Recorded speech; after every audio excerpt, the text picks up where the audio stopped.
24절로 29절의 말씀 보겠습니다. 골로새서 1장 24절로 29절 말씀 함께 하나님의 말씀을 받겠습니다.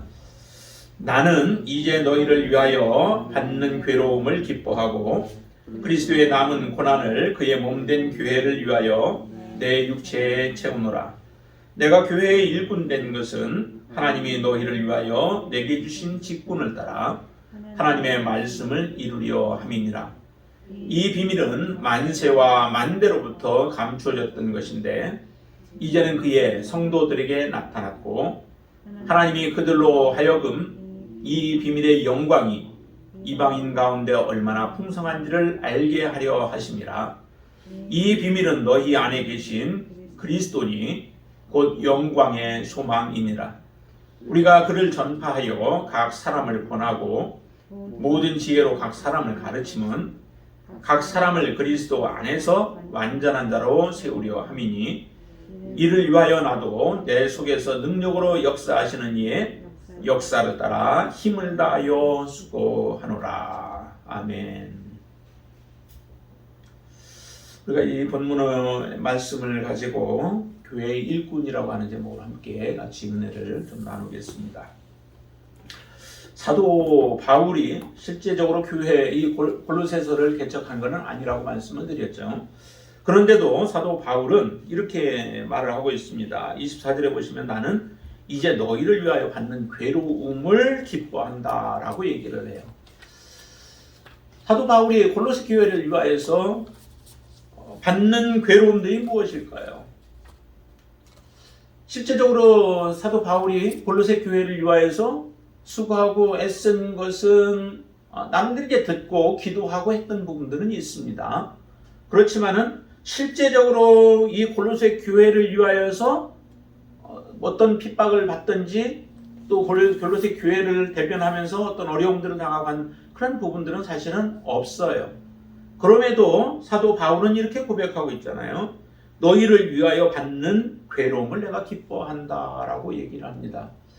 그 이야기는 곧 골로새 교회를 위하여 특별한 일이 아니라 할지라도 예수 그리스도를 위하여 복음 때문에 고난을 당하고 또 복음 때문에 그가 많은 핍박을 당하는 모든 것들이 다 사실은 교회들을 위하여서 하는 것이고 그 교회들 가운데 하나인 또 골로새 교회를 위하여서 행하는 것이기도 하죠.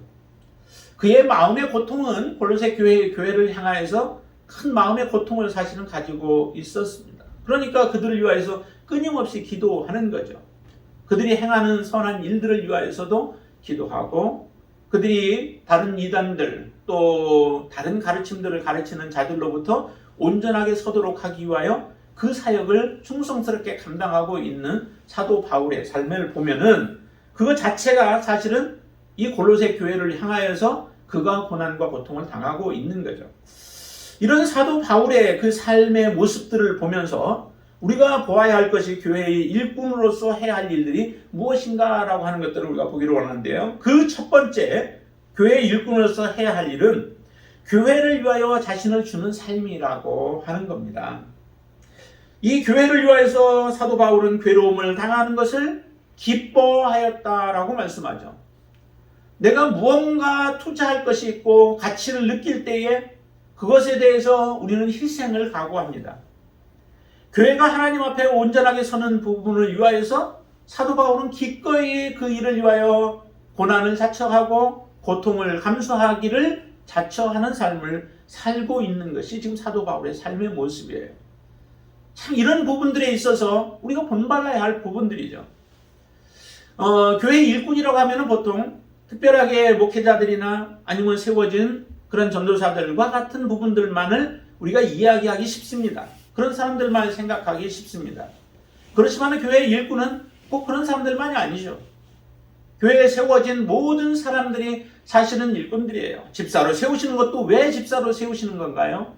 그게 바로 하나님의 일을 하라고 세우시는 것이죠.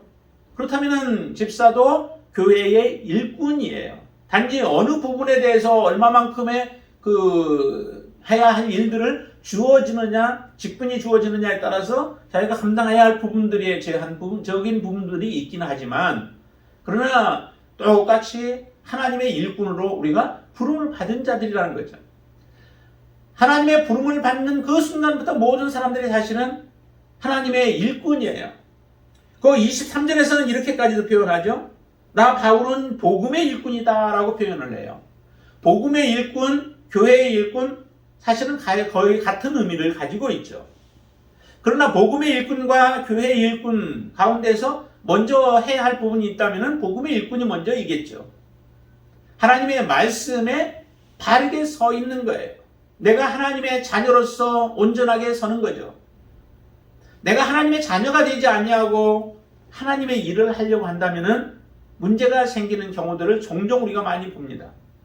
하나님의 자녀가 아닌데 급한 마음에 막 세우는 경우들이 생겨요. 그래서 갑자기 새 신자가 딱 왔는데 그 사람이 앞에 열심을 내요. 뭐 때문에 열심을 내는지도 모르지만 일단 교회 안에 왔고 믿는다고 하니까 그 사람이 믿음이 있는 줄로 알고 우리는 그 사람을 앞에 세우게 되어지죠. 그래서 열심을 내서 일을 하는데 오늘날 보면 갑자기 그가 낙심하여 세상으로 다시 돌아가는 경우들을 종종 보게 되어져요. 그것은 복음의 일꾼이 아직 되어지지 못한 거죠. 복음에 제대로 우리가 만나지 못하고 복음을 제대로 받아들이지 못한 가운데 있기 때문에 그와 같은 일들이 벌어지는 겁니다. 복음에 온전하게 서게 되어지면 그들은 어려움들이 그들 앞에 닥친다 할지라도 그 어려움들을 이겨내게 되어지죠. 복음을 의지하고 복음의 가치를 느끼고 복음의 중요성을 우리가 인식한 자들은 복음을 떠날 수가 없는 겁니다. 물고기가 물을 떠나면 어떻게 해요? 반드시 죽게 되어지죠. 그와 마찬가지입니다.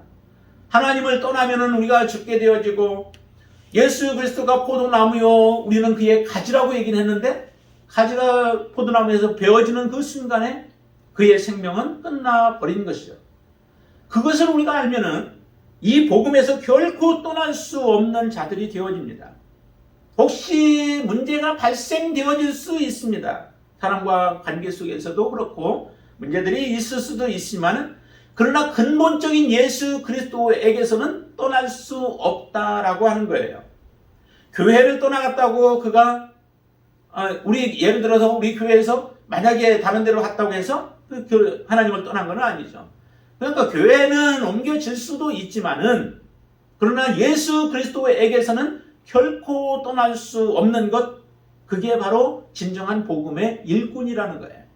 이렇게 복음의 일꾼이 되어진 사람이 하나님의 교회에서 그 일들을 맡아서 감당할 때에 모든 사람들에게 덕이 되어지고 또 유익해 되어지죠.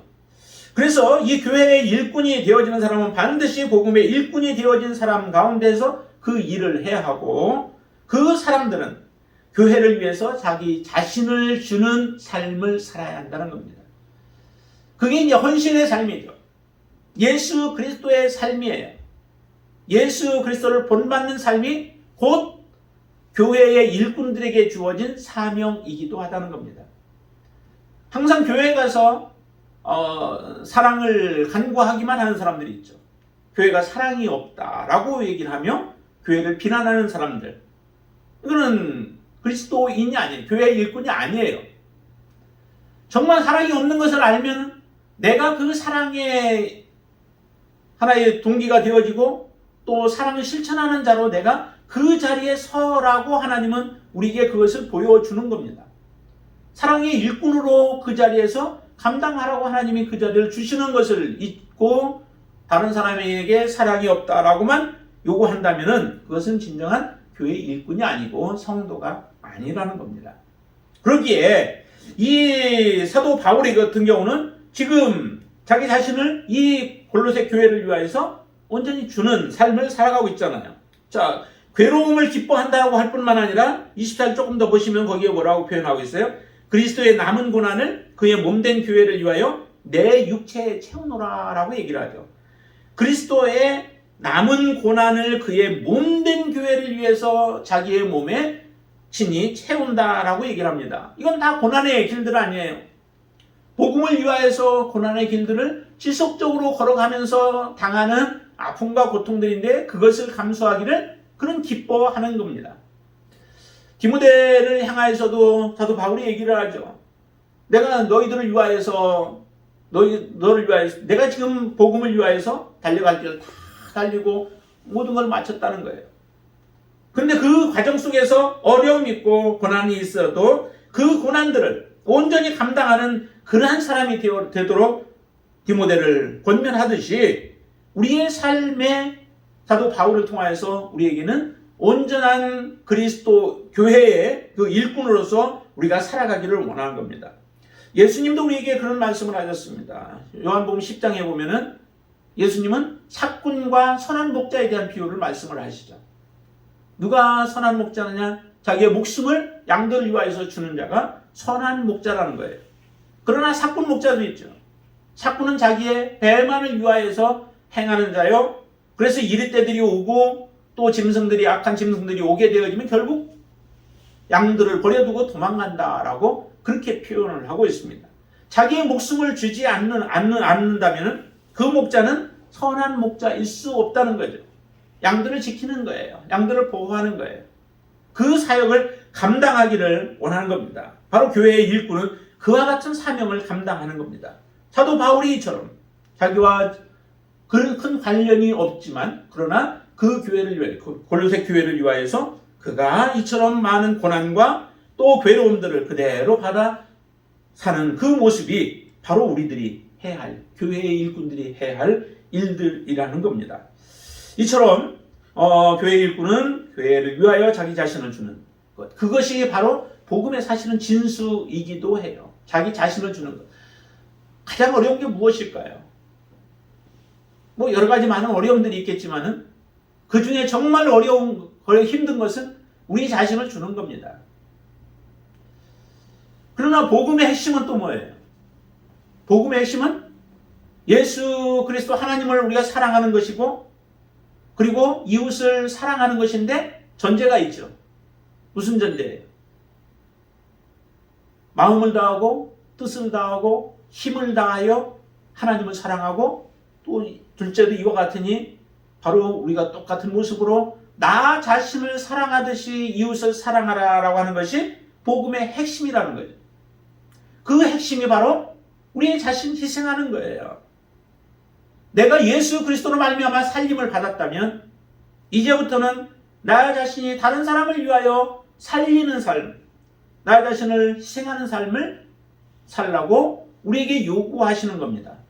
그게 바로 진정한 복음의 삶을 살아가는 사람의 모습이라는 겁니다. 그리고 두 번째 이제 우리가 봐야 할 것은 하나님의 말씀을 이루는 자라고 하는 겁니다. 25절 말씀 보세요. 25절 내가 교회의 일꾼 된 것 그것은 하나님이 너희를 위하여 내게 주신 직분을 따라 하나님의 말씀을 이루려 함이라 라고 말씀하죠. 교회의 일꾼은 무엇을 하는 사람이냐? 하나님의 말씀을 이루는 사람이라는 겁니다. 하나님의 말씀을 이루기 위하여서 필요한 것이 하나님의 말씀을 우리가 알아가는 거죠. 하나님의 말씀에 대해서 사모함이 없으면서 하나님의 일꾼이라고 말하는 것은 그건 어불성설이죠. 하나님의 말씀에 대해서 분명히 사랑하는 마음이 있고 그 말씀을 사모하는 마음이 우리 안에 반드시 있어야 돼요. 여러분 안에 그런 사모하는 마음이 충만하게 되기를 바랍니다. 그런 사모함이 있으니까 사실은 이렇게 나오는 거죠. 우리가 하나님 앞에 예배 드린다고 하는 것은 이것은 먼저 가장 기본적으로는 하나님 앞에 우리의 헌신과 희생이 따르는 거예요. 헌신과 희생이 있기 때문에 하나님 앞에 나올 수 있는 거죠. 여러분들 시간적으로도 얼마나 희생하는 거예요. 그렇죠? 많은 해야 할 일들도 우리에게 현재 있지만은 그것을 내려놓고 하나님 앞에 나오는 겁니다. 이런 희생, 가장 기본적인 희생이에요. 그건. 그 희생적인 부분들이 하나님 앞에 우리가 드려질 때에 하나님을 알아가는 은혜를 우리가 얻게 되어지죠. 내가 투자하지 않냐고 무언가를 얻기를 원하는 것은 그것은 악한 마음이죠. 하나님 앞에 말씀에 대한 부분들도 이와 같은 투자가 있어야 되고 또 하나님 앞에 사랑하며 하나님 앞에 드려지는 우리의 삶이 반드시 필요한 겁니다. 그래서 말씀을 보고 듣고 우리가 공부하는 부분들이 그래서 필요한 거죠. 하나님의 말씀으로 우리는 가득 채워져야지만 돼요. 하나님의 말씀은 곧 우리의 삶을 바른 길로 이끌어갈 수 있는 지혜가 되어지는 거예요.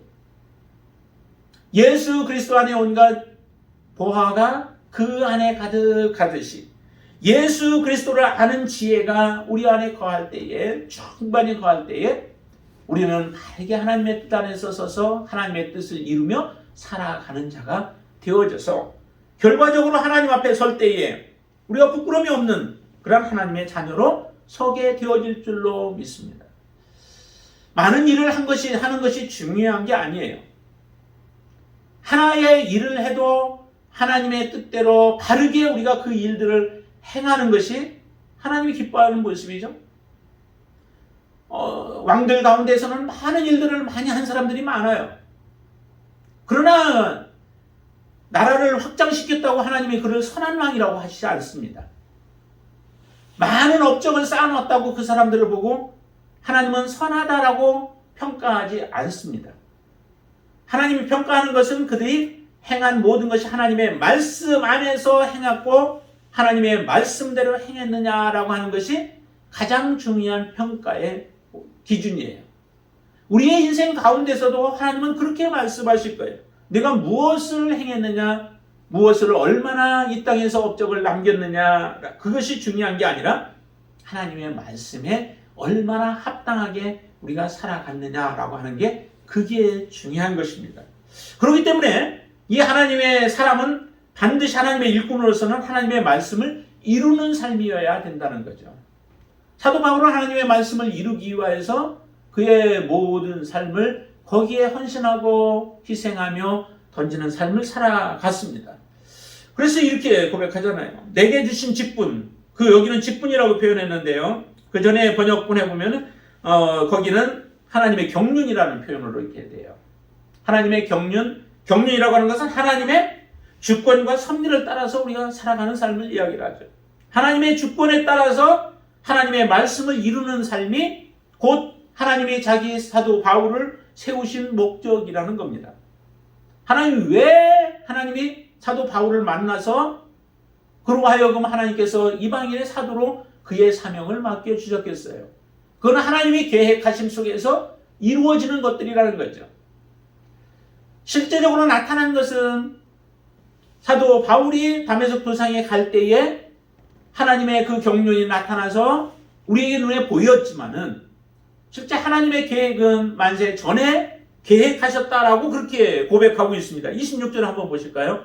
26절에 보시면 이 비밀은 만세와 만대로부터 감추어졌던 것인데 이제는 그의 성도들에게 나타났다라고 얘기를 합니다. 예수 그리스도, 그 비밀은 다른 게 아니죠. 비밀은 예수 그리스도가 하나의 비밀이라고 말씀해 주십니다. 27절에 그렇게 말씀하고 있죠. 비밀에 대해서 이 비밀은 너희 안에 계신 그리스도니 곧 영광의 소망이니라 라고 얘기해요. 예수 그리스도가 이 땅에 나타난 것은 바로 만세 전에 하나님께서 계획하시고 만대로부터 감추어졌던 것이다. 하나님이 계획은 하셨지만은 실제적으로 드러나지는 않았던 부분들이었었죠. 그 예수 그리스도를 보고 싶었던 사람들이 얼마나 많았습니까? 사실은 많은 믿음의 사람들이 이 예수 그리스도를 보고 싶었고 그분을 만나고 싶었을 거예요. 그러나 그들은 만나지 못했지만은 우리는 이미 다 모든 일들을 해놓으신 그 예수 그리스도의 모든 자취를 가지고 있고 완벽한 성경을 가지고 우리는 지금 믿음의 삶을 살고 있습니다. 이처럼 그 예수 그리스도를 드러내는 삶을 살기 위하여서 사도 바울을 세우셨다는 거죠. 그게 바로 하나님이 교회의 일꾼으로 사도 바울을 세우신 목적인데 사도 바울에게 그 사명을 주신 것과 같이 또 그 사명을 바로 성도들에게 하나님은 그 일을 주셨다는 거예요. 자, 26절을 또 다시 한번 보시면 거기 후반절에 보면 이제는 그의 성도들에게 나타났다라고 얘기를 하죠. 성도들에게 실제적으로 예수 그리스도를 보여주어서 그 예수 그리스도로 말미암아 우리가 이제 온전한 믿음의 삶을 살아갈 수 있도록 하나님께서는 그 은총을 베풀어 주신 겁니다. 우리가 누리고 있는 것이 정말로 이 세상의 어떤 것과 비교할 수 없는 축복을 우리가 받아 누리고 있는 겁니다. 이스라엘 백성들 자기들이 실제적으로 하나님의 은총 속에 있으면서도 잘 몰랐죠. 하나님의 은혜를 받았고 또 행복자라고 그렇게 불릴 만큼 이스라엘 백성들은 행복한 자들이었어요. 그런데도 본인 스스로들은 그것에 대해서 그렇게 귀하게 여기지는 않습니다.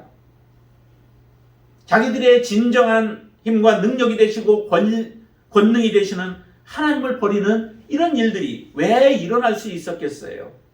그것은 곧 하나님에 대해서 그들은 그렇게 또 하나님의 백성이라고 하는 것에 대한 자부심이 없는 거죠. 하나님이 내가 섬기는 하나님이 살아계시는 하나님이시라고 하는 그런 자부심도 없고 그 하나님께 온전한 순종과 복종을 하지 못하는 것은 하나님보다 더 능력 있는 그런 존재가 있다라고 그들 나름대로 생각하는 거 아니겠습니까? 그러니 우상에게 가고 바알에게 가고 또 아시타를 섬기면서 다른 손으로 새겨놓은 것들, 말도 못하고 행하지도 못하고 아무것도 하지도 못하는 것들을 그들은 바라보면서 그것에게 자기의 모든 것들을 오히려 헌신하고 희생하는 어리석은 짓들을 행하는 모습을 우리가 보게 되어집니다.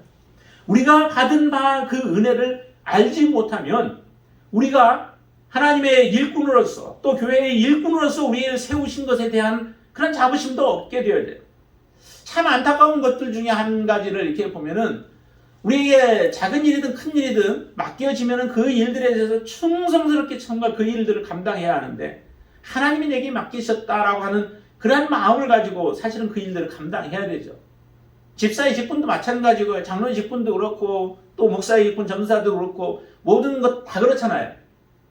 비록 목회자를 통하여서 세워지기는 하지만 우리의 마음 중심에는 하나님이 나를 신실하게 여기서 이것을 맡겨주셨다라고 하는 그러한 자존감이 우리에게는 반드시 필요한 거죠.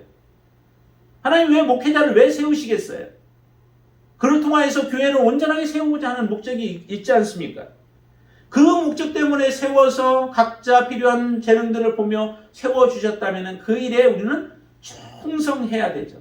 감사함으로, 기쁨으로 그 일들을 해야 돼요. 그런데 그렇게 우리의 마음 다해서 섬기는 사람들을 많이 보지 못하겠어요. 참 그런 부분에서 우리 가람 선생님이나 또 문 선생님 보면 참 감사해요. 매 수요일마다 빠지지도 못하잖아요, 지금 이제. 그렇죠? 이렇게 촬영하려니까 빠지지도 못해요. 어떤 때는 쉬고 싶은 마음도 있고, 어떤 때는 좀 가만히 좀 있고 싶은 마음도 있을 텐데, 그걸 못하는 것은 맡겨진 일들 때문에 그렇잖아요. 그런 충성심이 사실은 필요한 거라고요. 그 충성심을 내가만 보는 게 아니라 하나님도 동일하게 보고 계시는 거죠. 종들에게 맡겨진 사명은 주인이 보든 안 보든 종은 그 일을 충성스럽게 해야 돼요. 주인이 항상 쫓아다니면서 보지 않잖아요. 야, 오늘 가서 밭 갈아? 그러면은 오늘 내가 할 수 있는 능력 안에서 밭을 성실하게 갈고 어두워지면 돌아오는 거예요. 그렇게 해야 하는 게 그게 종의 사명이죠. 그래서 예수님께서 종에게 얘기하잖아요. 종에 대한 비유를 들어서 얘기를 하시잖아요. 종이 늦게까지 일을 하고 돌아왔는데 그렇다고 주인이 종의 상을 차려주겠느냐? 늦게 들어가고 몸은 고단하고 피곤해도 주인의 상을 먼저 봐주고 그리고 주인이 상을 물린 다음에 종이 그 다음에 먹지 않겠느냐라고 하는 거죠. 그러고 나서도 종이 하는 말은 뭐라고 그래요? 마땅히 해야 할 일을 한 것뿐입니다라고 하는 고백이라고 말씀드리잖아요. 이것을 우리의 삶에 적용해 본다면은 정말 우리가 해야 할 하나님이 맡겨주신 그 하나하나가 얼마나 귀중하고 소중한지 몰라요. 그런 귀중함의 가치를 모르고 우리가 신앙생활 한다면은 그것은 우리의 신앙이 껍데기 신앙으로 살아가는 모습이고요. 그것은 하나님이 기뻐하지 않는 거고요. 하나님 앞에 인정받을 수 없는 모습이에요. 그 모습이 우리가 하나님을 사랑하는 모습이 아니라는 거죠. 시편 기자는 오늘 새벽에 그 말씀을 봤는데요. 주의 성전에 대한 참 사모하는 마음을 가져요. 그래서 주의 장막이 어찌 그리 아름다운지요 하면서 고백하고 그곳에서 참새도 집을 짓고 하는데 나는 그곳에서 살지 못하여 그것 때문에 안타까워하는 마음을 갖습니다. 그리고 나서 나중에는 정말로 그곳에서 살기를 1000년을 이 땅에서 그 주의 전이 아닌 주의 장막이 아닌 다른 곳에서 1000년을 살아도 무슨 의미가 있겠는가? 내가 한날을 살아도 주의 성전에서 살기를 소망한다. 그리고 문지기로 살지라도 내가 거기서 종으로 산다 할지라도 오히려 그것을 기뻐하는 거죠. 기본 족속들이 한번 이렇게 전쟁에 갔을 때 이런 일들이 일어나잖아요. 이스라엘 백성들이 가나안 땅을 점령해 들어오자 이미 소식을 들어서 다 알고 있어요. 어떤 소식이에요? 하나님이 이 땅 가나안을 저 이스라엘 백성들에게 주었다는 거예요. 자기들은 지금 굉장히 강하지만은 그러나 되어지는 모습을 보니까 하나님이 모든 일들을 가르시면서 들어오는 그 모습을 보니까 너무 두려운 거예요. 이 땅은 이미 아직 정복되어지지 않았다마는 이 땅은 저들에 의해서 다 정복되어질 것에 대한 확신이 있어요. 그러니까 살기 위해서는 어떻게 해요? 꾸며서 자기들이 먼 곳에서부터 온 사람들인 것처럼 가장을 해서 와서 그들과 화친을 맺어요. 이스라엘 맺어지잖아요. 그리고 나서는 그들이 어떤 일들을 해요? 종의 삶을 살아요. 장작을 패고 물을 길고 하는 이런 종의 삶을 사는데 그것도 우리 싫어요가 아니에요. 감사하다는 거죠. 너희들이 우리를 속였기 때문에 너희들은 이 일들을 해야 돼 했더니 그것을 기쁨으로 감당을 해요. 그게 바로 종들의 모습이고요. 우리 그리스도인들의 삶의 모습이에요. 그렇게 살아가는 사람들이 하나님의 진정한 종으로서 살아가는 사람들이죠. 이 사람들이 말씀을 이루며 살아가는 자들이에요. 하나님의 말씀, 그 말씀은 하나도 떨어지지 않는다고 했고 다 1.1회까지 다 이루어진다고 했는데 그 말씀 붙잡고 우리가 살아가는 것이 그리스도인의 삶이에요. 그 말씀을 내가 이룰 수 있는 부분이 어디까지 이룰 수 있는지는 모르나 하나님의 능력 안에서 우리는 감당하게 하실 겁니다. 하나님이 그렇게 우리로 하여금 하나님의 말씀을 이루기를 원하시는데 바로 내가 하나님의 일꾼이라면 하나님의 성도로 내가 부르심을 받았다면 우리는 하나님의 말씀을 이루는 자로 살아가는 거예요. 그게 나를 하나님 앞에 온전히 세우는 것일 뿐만 아니라 교회를 하나님 앞에 온전하게 세우는 삶이라고 하는 겁니다. 그리고 또 하나 우리가 봐야 할 것은 교회의 일꾼으로서 해야 할 것은 하나님의 비밀인 예수 그리스도를 알리는 자라는 거죠. 자, 거기에 27절을 한 번 더 볼까요? 27절.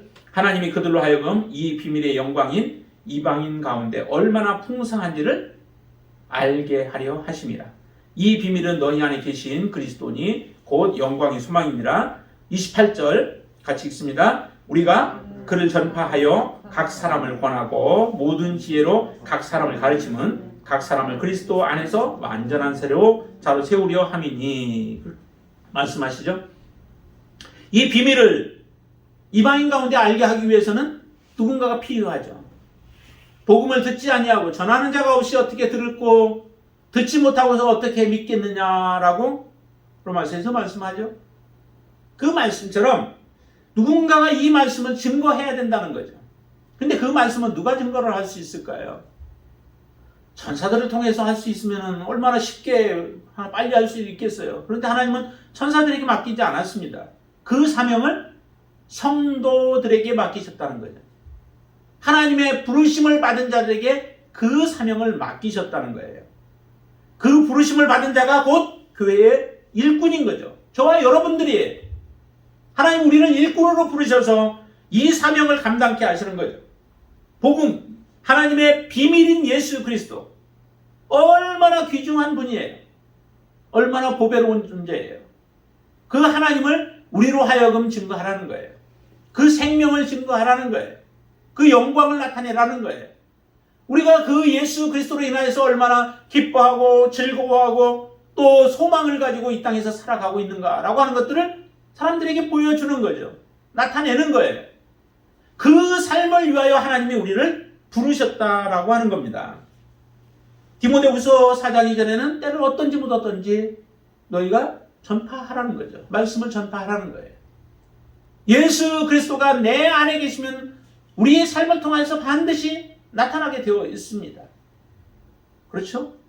내 안에 무엇을 쌓아 놓았는가에 따라서 우리의 입을 통하여 그게 드러나듯이 내 안에 예수 그리스도가 계시고 성령이 계시면 그분이 나를 다스리시고 나를 통치하시고 나에게 소원을 두시고 그 일들을 행하게 하시면 반드시 나의 삶을 통해서 예수 그리스도가 나타나게 되어 있습니다.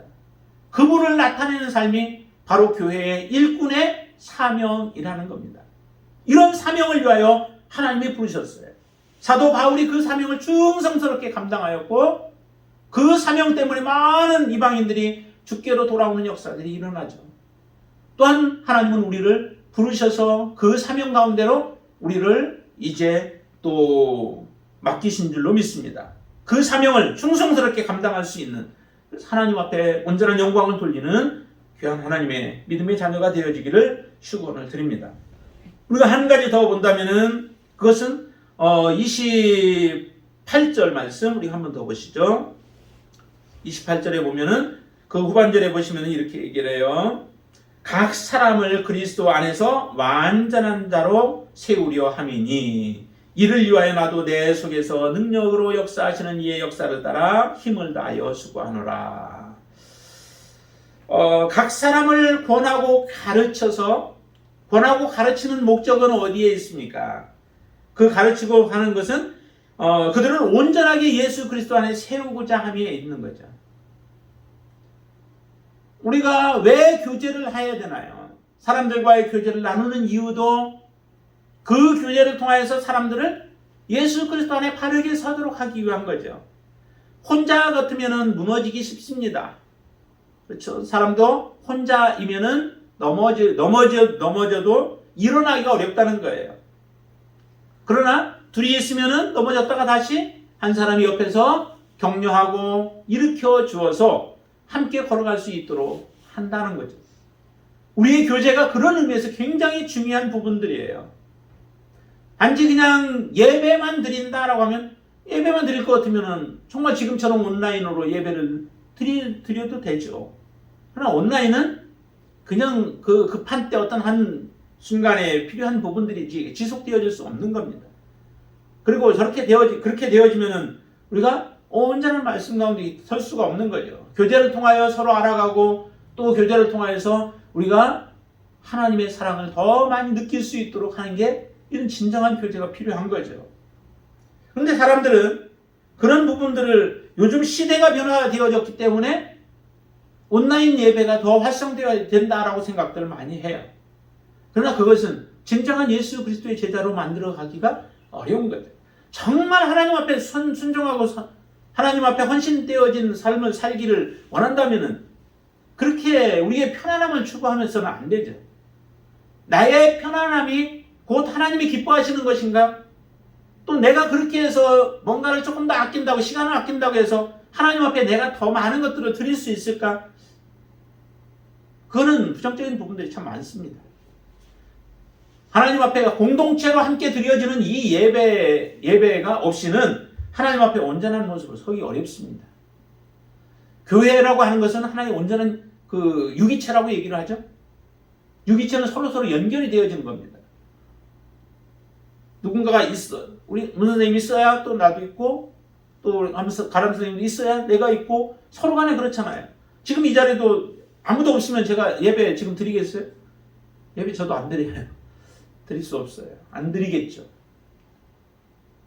그와 같은 모습들이에요. 있음으로 인하여서 내게 힘이 되고 있음으로 인하여서 서로에게 힘이 되어지는 겁니다. 이런 관계가 되어지면서 서로가 상승 효과를 가져서 더 온전한 믿음 가운데로 우리가 나아갈 수 있는 것입니다. 디모데후서에서도 이렇게 말씀을 하시죠. 모든 성경은 하나님의 감동으로 되었다. 교훈과 책망과 바르게 함과 의로 교육하기에 유익하다. 그런데 왜 성경이 필요한 것인가? 그것은 하나님의 사람으로 하여금 우리가 선한 일에 행하기에 온전하게 하기 위하여서 필요하다라고 말씀해요. 우리는 온전하게 세우는 거예요. 하나님의 자녀로 흠이 없는 모습으로 세우기 위함이에요. 여기서도 그러잖아요. 각 사람을 그리스도 안에서 완전한 자로 세우려 합니다. 라고 하는데 우리가 그런 존재로 필요한 거예요. 누군가를 위하여서 내가 존재하는 거죠. 그런데 사람들은 다른 사람의 간섭을 받기를 싫어해요. 나름대로의 개인적인 성향들이 있고 또 개인주의가 자꾸 강화되어지기 때문에 그런 부분들이 생겨지기도 하지만, 그러나 그리스도 안에서는 서로가 서로에게 필요한 존재들이 되어야 해요. 어려울 때에 좀 도움도 구하고 어려울 때에 또 도와주기도 하고 하는 관계 속에서 하나님의 사랑을 느끼고 하는 거죠. 주께서 말씀으로 모든 것들을 다 하실 수도 있었지만 다 그러시지 않았잖아요. 어떤 경우로 가서 만져서 그들을 치료를 하세요. 말씀으로, 말씀의 능력이 얼마나 많으세요. 그냥 말씀 한마디만 해도 모든 게 다 이루어지지 않겠어요. 그런데 주님은 꼭 그렇게 하시지는 않았다고. 가서 직접 만져주며 그들을 다독이기도 하고, 침을, 정말 더럽지만 침을 뱉어서까지도 그의 눈에 바르면서 가서 실로암에 가서 씻으라고도 하시면서 주님이 하시고, 왜 제자들을 옆에서 12명을 뽑아가지고 예수님과 함께 있었겠어요? 예수님과 함께 거하면서 배우고 실제적으로 예수님의 삶을 그들의 삶에다가 심어놓기 위함 아니겠어요? 그렇게 하시면서 그들을 세워서 결국에는 성령으로 완전하게 세워서 예수님의 사역을 감당하게 하셨습니다. 그 사역들이 우리에게까지 인재들이 온 거예요. 저와 여러분들에게 이 교회의 일꾼으로 서서 이와 같은 사명을 감당하기를 원하시는데 여러분들은 어떻게 하시겠습니까? 하나님의 말씀대로 우리가 다시 한번 하나님 앞에 서서 우리의 자신을 주기까지 우리의 자신을 헌신하고 희생하며 주님의 그 사랑을 우리가 본받아 그렇게 살아가고 하나님의 말씀을 더욱더 우리가 사모하고 사랑하는 가운데서 그 말씀을 우리가 붙잡을 수 있게 되길 바랍니다. 말씀을 봐야 우리가 붙잡죠.